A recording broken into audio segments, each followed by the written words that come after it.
Hello, are you ready for these stitches? I'm not gonna lie, they are not easy. And a few of them I debated whether I should show them to you or not because I had trouble with a few of them. But in the spirit of what I've been talking about, of imperfection and things like that, I'm gonna show you these. So let's get started with some needle weaving. And I think this one is the easiest one and probably the most effective, I'm gonna say. But maybe that's just me. So it's a bit different from the other stitches that we've been doing in that you need to have your needle, your threaded needle, but then you need either a second needle or a pin. I've come up through the cloth at the bottom there with my threaded needle, and my second needle, I'm going to thread it in and out off the cloth higher up where I want the top of my leaf to be a few times, and then I'm going to take my thread, the one that's threaded on the needle, and wrap it around that second needle. And then I'm going to take a few more securing stitches, which is going to hold that thread on the needle there, and it's not going to fall out. And I found through trial and error that going in and out of the cloth more than once on either side of that thread there will help to keep it in place. Now I've gone back down with my threaded needle and I've gone back through the cloth, so there are now two long stitches there side by side that meet at the top. The thread on the threaded needle, I'm going to weave it through those two long stitches. So the way that I do the weaving is I start on the outside and I go under the first long thread. In weaving terms we call that the warp thread. I go under that and over the second thread. Now I'm outside on the other side, and now I'm going to go under the first thread that I come to and over the second thread. So basically I'm forming a figure eight starting on the outside off the two warp threads and then going under the first thread over the second thread. And then if I'm on the outside and then I go under that first thread on the other side, come up in the middle and then come to the other side. So I'm going back and forth, figure eight, over and under, over and under. And I'm just going to keep going up to the top. You will find your own rhythm with this, but what I found works for me is to use the blunt end, the top end of the needle, rather than the sharp end, because if you use the sharp end, you can tend to poke your needle through places that you don't necessarily want it to go. But with the dull end of the needle, it tends to weave the stitches a little bit more easily. So this stitch, I'm calling it needle weaving. I'm not sure that this particular stitch actually has a name, but I really like the kind of long snake plant like leaf that it makes, and it's actually not too hard as long as you keep those two long vertical stitches separated, as long as they don't get bunched together. It's fairly easy to go in and out and over and under and around and around and around, and you just keep going until you get to the top and you can't go any further. There is another similar stitch that's called a woven Pico. I tried to record myself doing that stitch multiple times on different days, and you'll see in a few minutes just how little of those attempts to video that stitch actually got recorded. I don't know what happened. There was some sort of a gremlin or a jinx on it because none of it got recorded. So I decided that that was some sort of message from the universe that I'm not meant to share that stitch with you, but you'll get to see a teeny little sample of it. And if it's something that you feel like you want to do, I would encourage you to go and search out instructions for that stitch somewhere else. But as you can see, I'm going back and forth. I'm still going back and forth here with this needle weaving stitch. And at some point, I'm going to start to run into trouble because my two vertical stitches somehow end up getting mashed together and sort of twisted together, and I find it difficult to continue. But I think that was a good learning experience because it's not perfect. right? And that's what I've been saying to you all this time. It doesn't have to be perfect. Just don't worry about it. So I decided to practice what I preach. And when I just couldn't manage anymore, I decided that the stitch was done. And I have to say, that's become a bit of a theme for all of the demos here. And as I was working on these stitches, I realized this is why I don't do complicated stitches. They're difficult. And I'm not sure that they're always worth the effort that goes into them. But I'm getting close to the top here. And you can keep going back and forth for as long as you want. And oh, one thing that I forgot to mention is that every once in a while, pack those stitches down. And it is the disappointing thing about weaving is you think you're making lots of progress, but then when you push the stitches down, either with your finger or with the needle, you will find that they pack down quite a lot. And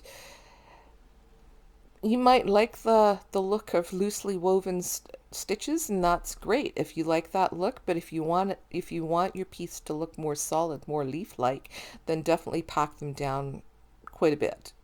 You can pack them down as hard as you want. It really depends on how much time you want to keep stitching. Oh, and another thing that I want to mention is that I'm using multiple strands of different colored thread here. I'm using 2 strands of a dark green and 2 strands of a light green, and that's how I'm getting that kind of variegated, mottled, heathered effect there.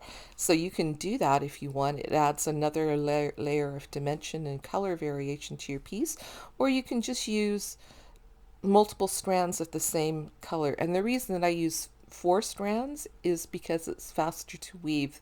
The more strands you use, the thicker your bundle of threads that you're weaving with, the faster your piece will be finished. So now I've given up. I'm not quite at the top, but I've decided that I can't do any more. And you can see that leaf is loose, so I can decide where I want to stitch it down. I just take my needle through to the back, and that leaf is stitched down. And there's nothing holding it between the top and the bottom. And if you wanted to put a few extra stitches in, you could. So give it a try and see what happens. And now let me show you the woven Pico fail. I'm quite a ways into the stitch, and it's similar to the one that we just did, except that instead of just the 2 vertical threads, I actually have 5. And you start weaving at the top rather than at the bottom. It's got a needle at the top holding those vertical threads in place. And there, when you take the needle out, this stitch is just a loose little nub there. Because now the threaded needle is at the bottom, you don't need to sew it down, you just leave it loose like that. They look nice in a cluster, but it didn't work for me, so I'm moving on.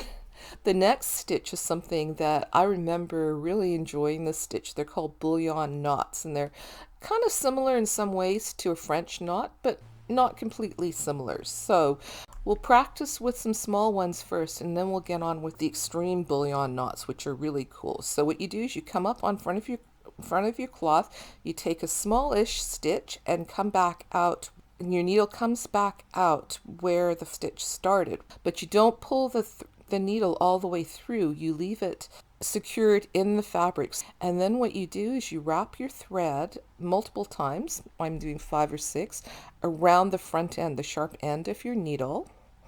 And don't do this too tightly and not too loosely either. You want those wraps lined up in a row, but if you pull them too tightly, this next part where you pull the thread through will be harder. So it takes a little bit of fiddling to get used to how tightly do you wrap those threads so that they stay on the needle, but that you can pull the needle through. So when you pull it all the way through, you have a little wrapped thread. And I always think they look a little slug-like or maggot-like, but they're cool.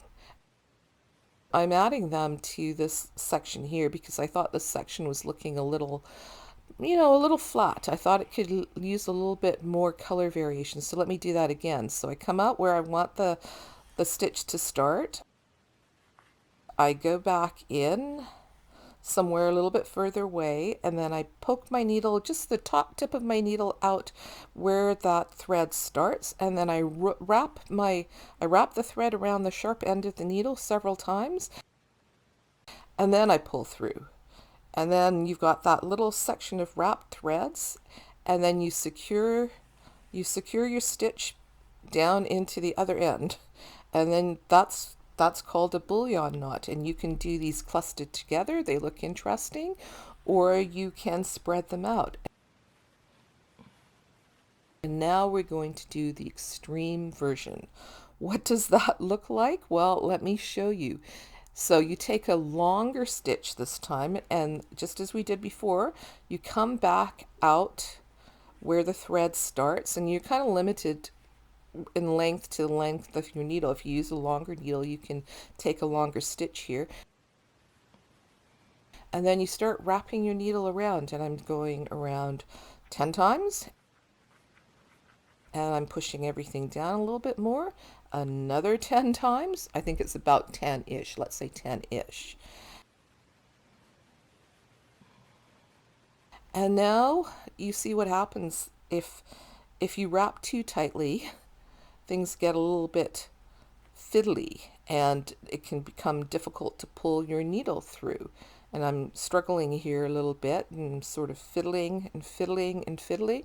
And, I said these are not easy stitches. So what I'm going to do is I'm going to roll those stitches a little bit. If I roll them in one direction, it will loosen things up. If I roll the other way, it'll tighten things up. But I was able to roll them enough to loosen things up enough that I was able to pull those stitches off the bottom, off the needle. And now I've added another 10 stitches, and now I'm pulling those down off the end, the blunt end of the needle, the end with the eye. I'm rolling those down again, and now instead of doing 20 stitches at a time, I'm only doing 10 stitches and pulling those down. So I don't know, what am I at? 40 now? About 40? 50? I don't know how many, a lot. And now, when I've decided there's enough, I don't know how many, you decide, you pick. I'm pulling it all through. So I've got all those wraps on my thread now. And now I'm going to secure that stitch at the other end. And you'll notice that it's not going to lie flat, it's curved. And I can leave it like that. I can leave it sticking out, curved like that, or I could, if I wanted to, fold it over and take a stitch to hold it down. But for now, I'm going to leave it loose as it is, but later on I can come back and twist that little ropey thing. It always reminds me, it feels a little bit wiry. I can come back and stitch it down later if I want to. So now I'm going to do another one beside it.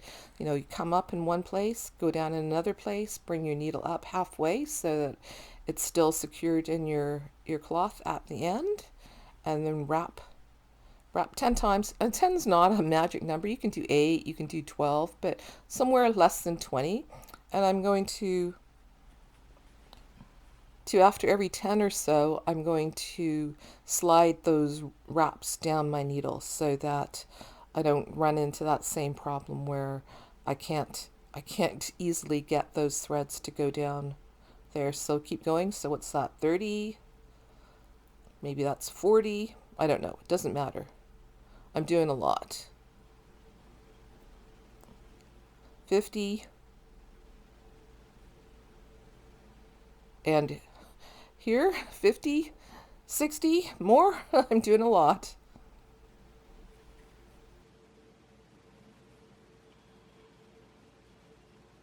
See, there's a lot there on that thread. So now I've pulled them through, and I didn't have trouble pulling them through, but now I've run into problem number 2. I was not doing good thread management, and the loose end of my thread is buried somewhere in those stitches, and I'm having trouble getting it through. See the loose end there is coming out at the other end, and I can't figure out which of these threads to pull. Neither of them seems to pull that loose end through, so things are a little bit odd, and I'm yanking on it and trying to get it to come through, and you can see the cloth is starting to pucker up, so I'm not I'm not actually having any success.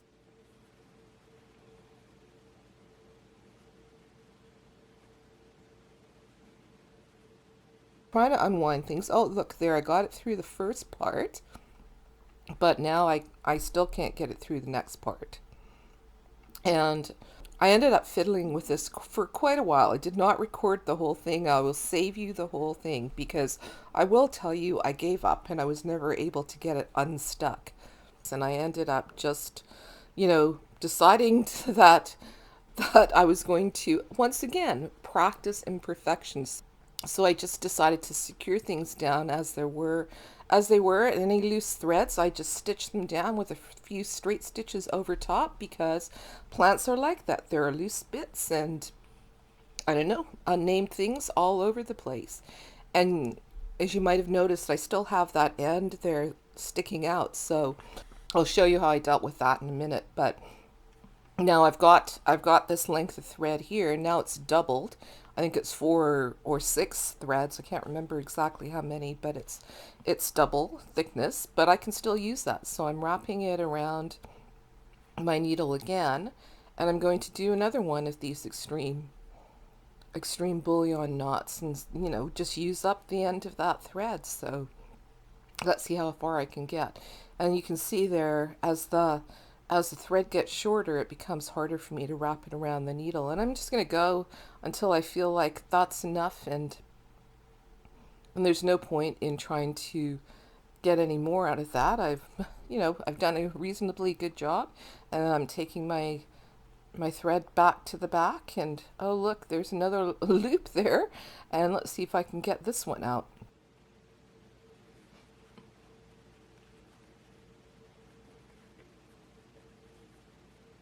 Nothing magical is happening off screen, but I am able to work that one out. And if I hadn't been able to, I would have just stitched down that little loop and carried on. I'm not worried about it. So I'm securing the thread at the back, and then I'm going to cut it off. And then I'm going to thread my needle through the other end that was stuck at the top there, and I'm going to make another one. I'm just going to use it up. And you can keep going and do as many of these as you like, and it makes sort of really interesting looking, wiry looking plant stems that they move in a slightly different way than most of the stitches. This is something there's less control over these stitches. So I'm fiddling there a little bit. Did I mess up yet again? Let's see. No, I'm managing to pull it through here. So I would not blame you if you decide to skip these over, but if you're feeling bold, then give it a try. You could try it on a scrap piece of cloth just to see if you can get it to work. You could even do it on a scrap piece of cloth and then cut it out if you like it and sew it back onto your scroll. So I actually think that this particular stitch is actually quite effective despite my struggles and trials and tribulations. Now, off screen, I've gone in and I've added a few more in a different color, in a different variegated color, and you can do as many as you want. And now I just want to show you one more variation, and I put a question mark here because I'm not sure that I'm actually getting this right. I've been practicing the coral stitch, so here's how this one works. You come up on your fabric, you take a stitch, and then you take a small stitch, and then you put your needle through the loop. So you see how that creates a line with little knots in it. It reminds me of a reed or something like that. So you can give that a try. And then I think it looks best with just a straight stitch without a nub at the end. So that's how I finish off my line.